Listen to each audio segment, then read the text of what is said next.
Kamusta po kayo? Kung sinusundan ninyo ang mga episodes ko tungkol sa sitwasyon ni VP Sara Duterte, ito po yung episode ko naman na kasunod nung iniwan nating episode doong sila ay nagsabi na kailangan mag-submit si VP Sara ng response o sagot doon sa desisyon ng Committee of Justice ng Congress na nalaman nila o nagdesisyon sila na mayroong enough substance daw na para i-file ang impeachment complaint sa Senado. Subalit sa bagong sistema ngayon o batas na ginawa ng Supreme Court last year, sinasabi na meron ng proseso na dapat gawin ngayon. Well, anyway, doon sa dating episode ko, sinabi ko na sa inyo ang proseso kung paano umabot ang complaint dito sa panahon na ito na kailangan mag-submit si VP Sara ng kanyang reply. So, finally, nakapag-submit siya sa deadline, yung 10th day, na nag-submit na nga siya ng reply niya doon sa sinasabi ng Congress na may mga tatlong issues o kaso na na kailangan ilaban niya o bigyan niya ng liwanag at makumbinsi ang Congress sa kanyang reply, at pag hindi niya sinagot yun, kung sakasakali, itutuloy na nila ang kanilang decision na i-forward na itong kanilang findings sa plenary na tinatawag. Plenary, ibig sabihin pangkalahatan o panglahat na miyembro na ng Kongreso. Malayo pa actually ang aabutin ng kaso na ito.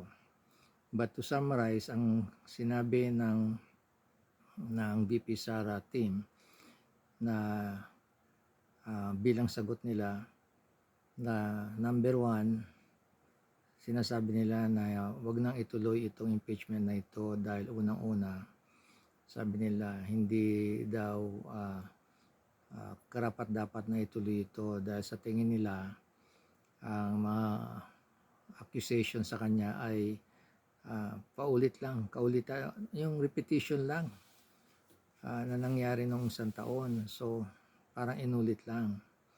At ang pangalawa, ang sinasabi nila, walang enough evidence para siya ay masabihan na guilty siya. Hindi guilty kundi naganap ang mga issues na ito nung panahon na siya ay vice presidente. Now, ang tatlo na issue sa kanya ay siyempre yung number one, yung paggamit ng tinatawag na intelligence fund or confidential fund. Ang sinasabi naman ng iba na itong confidential fund na ito ay mahirap maging basihan ng pag-impeach ng isang tao dahil unang-una, kung inaprubahan naman ng COA at wala silang nakita na anomalya sa paggamit ng confidential fund, hindi pwedeng maging basihan yon para gamitin upang ma-impeach si VP Sara. Yan ang nagiging sentro matagal na, mahigit na isang taon, yung confidential fund na yun. Napakahirap nga talaga dahil confidential nga, kaya napakahirap humanap ng ebidensya o kaya dokumento dahil walang malalaman o makikita diyan sa confidential. Yan, confidential nga, ibig sabihin hindi sikreto o walang makakaalam talaga. Ang nakakaalam lang yan diyan ang COA. Ang COA lang naman, ang trabaho nila ay para malaman nila na tama ang paggamit ng pera para magawa yung isang project diyan sa confidential fund. Lahat ng mga politiko mula sa presidente hanggang sa mayor ay may confidential funds. Yan ay reserve funds nila o pondo nila na pwede lang magamit para sa mga special projects nila na kinakailangan.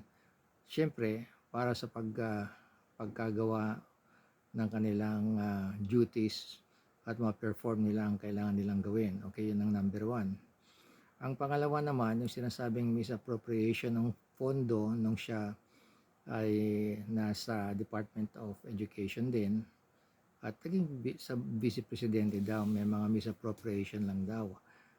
Pangatlo dyan, yun namang kaso noong nakakulong na nagkaroon daw ng incidents di umano ng paglilipat-lipat ng pera at pamimigay ng pera sa ilalim ng opisina ni VP Sara. So yan po ang tatlong issues na kailangan matignan o madiscuss ng Committee on Justice sa Kongreso. Mismo yung mga dating mga congressmen na lumalaban talaga kay VP Sara ang mga nakaraang panahon pa nung almost 2 years ago hanggang last year. Sila na mismo ngayon ang nagsasabi sa publiko nung nagtawag ang isang partido ng conference or press conference para sabihin sa kanila na wag daw silang pagbintangan na kumakampi sila ngayon kay VP Sara. Ang sinasabi nila ay gusto lang daw nilang masiguro na pag sila ay nag-file ng kaso sa Senate, matibay talaga ang kaso na yon, na punong-puno yun talaga ng ebidensya dahil ayaw daw nilang mapahiya sila ngayon for the second time. Kaya ano nangyayari? Ang sinasabi nga nila, pagka dumating daw ang panahon na magkakaroon na ng open discussion, kasi ngayon na may sagot na ang VP Sara doon sa sinasabi ng committee kung ano mga naging kasalanan niya, magkakaroon pa sila ng pagkakataon na magdebate sila o magsagutan para makumbinsi nila ang miyembro ng Congress kung kailangan bang ituloy ang impeachment sa Senado o hindi.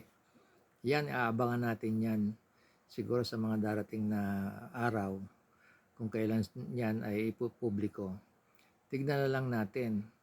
Kaya lang ang tingin ng iba sa observation nila, bakit parang lumalambot o nagbabago ang ihip ng hangin ngayon, na parang hindi na masyado daw aggressive mismo yung mga congressmen, congresswomen na dati ay talagang galit na galit doon sa impeachment ni VP Sara, at ngayon naman ay sila daw ay parang hindi masyadong ganong kahigpit, samantalang sila pa ngayon na talaga naghahanap ng dahilan pa kung paano talaga mapapalakas. At sila mismo nagsasabi kung hindi malakas, sinabi mismo sa isang press conference na kung hindi daw malakas naman at hindi sila nakasisiguro na ang mga ebidensya nila ay solid, wag na lang daw suportahan ang pagpa-file ng impeachment ni VP Sara sa Senado. So hindi natin alam kung sinasabi lang yan dahil alam niyo naman mataas na ang rate na ni VP Sara, yung trust rate niya, at talagang ang gobyerno ngayon ay talagang hirap na iangat ang kanilang trust rating at saka ang kumpiyansa ng mga Pilipino. Kaya hindi natin alam kung political action lang ginagawa nitong mga dating anti-VP Sara, na ngayon ay sila mismo ang nagsasabi na may posibilidad na hindi nila susuportahan yung impeachment na yun. So tignan natin, pagdasal natin na sila ay makita talaga ang katotohanan. Okay? Let's pray for the Philippines. God bless the Philippines. God bless the Filipinos, especially the OFW na ngayon ay nandun pa sa Middle East, at saka yung mga pamilya naghihintay pa sa kanila rito. God bless us all. Mabuhay ang Pilipinas. Salamat po.